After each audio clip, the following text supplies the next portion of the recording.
Today's episode is brought to you by Mazars. SoundCartel. Automation. It may seem like the antithesis to relationship building, but it doesn't have to be. Good news when automation is in fact becoming imperative to modern business management. From SoundCartel, I'm Nicole Goodman, and this is Business Essentials Daily.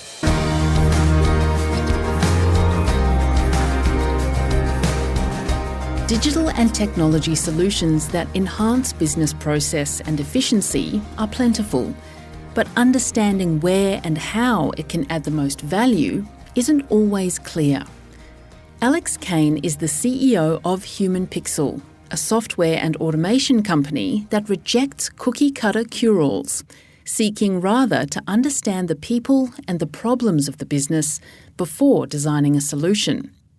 In a pandemic world that's completely changed the way we do business, Alex says not to be overwhelmed by the shift to automation because it's achievable and it could be the difference between the survival of your business or the success of your competitors. But first, Alex tells me the biggest issue he sees facing small to medium businesses. Yeah, look, SMEs, it's less about, hey, we want to do branding. It's more about, hey, we need more sales. And so I take it back even further. When you say you need more sales, is it because you don't have enough leads coming through the door? Or is it you're getting leads, but you're not converting enough? So we need to identify where's the actual problem so that the solution mirrors the problem. Because we can build the perfect solution to the wrong problem, and it helps no one. Now, data-led solutions are on the increase, particularly since the start of the pandemic. So how should businesses be thinking about data and transparency?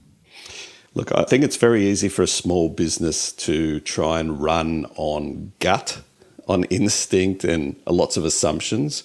But enterprise has known for many years that data is king. And rather than making business decisions based on some assumptions, it's important to look at evidence and create, whether it's a marketing campaign, whether it's a sales strategy, based on that data. And that could be something as simple as looking at your Google Analytics for people coming to your website. Is it possible that people who buy XY widget are visiting your About Us page first, meaning they want to see how credible you are before making a purchase? If that's the case, maybe put more of that About Us information on your homepage, and that might help you to convert. And that's all based on data. AI, artificial intelligence. How prevalent or important is it in providing solutions for the SME sector? Where you need to play with large data sets, it starts to make more sense that AI can do some of the heavy lifting rather than having people sitting there with spreadsheets trying to analyse data. I think a lot of small to medium businesses really need things such as some automation, some workflows that are based on if this, then that. Very simple things. AI in its true sense may not actually be what's required. And I think a lot of things are being badged as AI when they're not really AI. Like what, for example? Well, a chatbot, for instance. Chatbots are very simple forms, I guess, of AI, but really all they are is saying if someone mentions this keyword or says this, then show them this information. To me, that's not really AI. That's just an if this, then that logic. True AI is taking information and then running analysis over that information to provide additional algorithms, that sort of thing. And I don't know that SMEs actually need it to that highest level. I think many businesses can get away with some simple CRM automations, some workflows that say, if I haven't heard from this customer and they haven't taken this action, then send them this email. Mm-hmm. On the flip side of all of this, there is a danger of businesses implementing digital solutions that could actually alienate customers. For instance, I was at a small coffee shop recently that required you to scan to get in, scan to access the menu, and, all I was really looking for was a coffee, and the barista was right next to me, so I could have just ordered straight from him. That seems to be an over-processed solution. What are your thoughts on that? Yeah, look, it's difficult because businesses have to have processes, right? It's the only way that you can work and have things that deliver consistent outcomes. So I understand that. But what we need to do as business owners is make sure that our processes are in alignment with our customer experience outcomes. So in your situation there, did it make sense to have to go through all of that scanning? And I understand these days you've got to scan to get in, but to scan to have the cup of coffee when maybe all you want to do is holler at the barista. We can do technology for technology's sake sometimes too much. And I think it's really important that we put ourselves in our customers' shoes and really experience what it's like to go through working with us. Now, are digital and technology solutions cost effective? And how can businesses actually measure their ROI? Well, very good question. And I think it's important that ROI is part of any new implementation. If you can't measure it, then you don't know whether you're succeeding or you're not.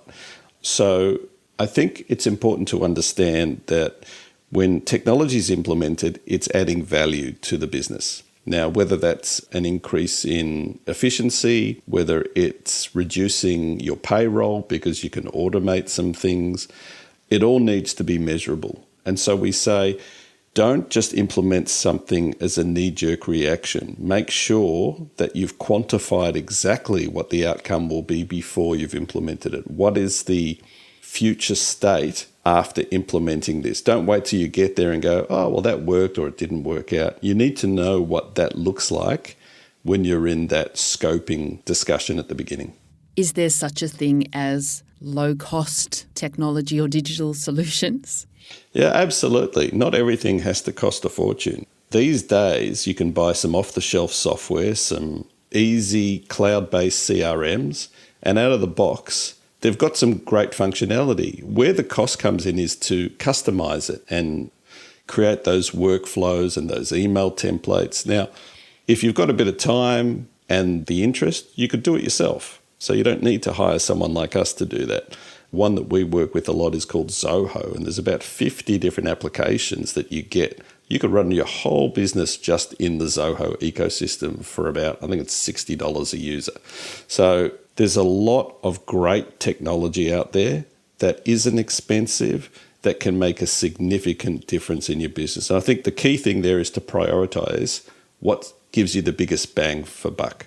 And I guess it's also then understanding how to use that technology too, because it can sound cheap up front, but if it's eating into your time, it's probably not as cost effective as getting a provider like yourself or similar to come in and help.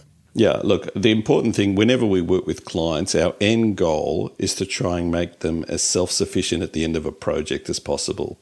We don't necessarily want them coming back to us every time they want to make a change to something on their website or in their CRM. We want clients to be independently knowledgeable, and we do training at the end of every project so that every client understands what they can do themselves. So, Alex, with all of that said, what is your message to owners who are concerned perhaps about a technology or a digital shift in their business? Well, I'd say don't be. There was a time when businesses, you'd had technology businesses and you'd had this business and that. We're all technology businesses now. It's very difficult. It's hard to find a business that isn't impacted by technology in some way. Digital is just purely an evolution of business. And if you think about things, for instance, if you're a business and you have a COVID check-in, right, with QR scans, you could do the QR scan and it sends it straight into a database for contact traces. Or you could have a pad and a pen at the front door. That really illustrates the difference. Filling it out on a notepad, then someone needs to enter it into a system. There's the human potential for getting that information entered incorrectly. So there's an inefficiency, there's error. Really, digital is about reducing those. And so things that you can do manually, great that you've got to where you are and you have been doing it that way. But don't be afraid to embrace digital. You won't know yourself afterwards. And it just means that you can focus on more higher value tasks. Menial tasks can be handled by automation. Focus on building customer relationships. That's something computers can't do very well. well, what are the risks for businesses that don't take on a more automated approach to process? Well, I would say that your competitors probably are. So all things being equal, we all expect that we should offer great service. We all expect that businesses will provide a good product. But if another business can provide it faster and can provide a better customer experience, on par, who are you going to go with? I'd say don't be afraid, embrace it. If you need someone to hold your hand through that process, well, there's businesses like us who are here to help people through that process. That was Human Pixel CEO Alex Kain.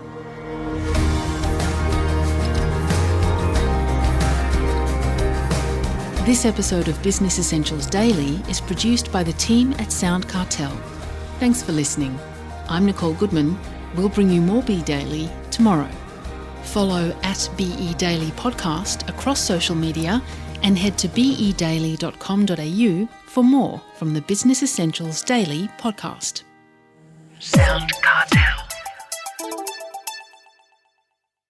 This episode was brought to you by Mazars. To find out more, visit mazars.com.au. That's mazars.com.au.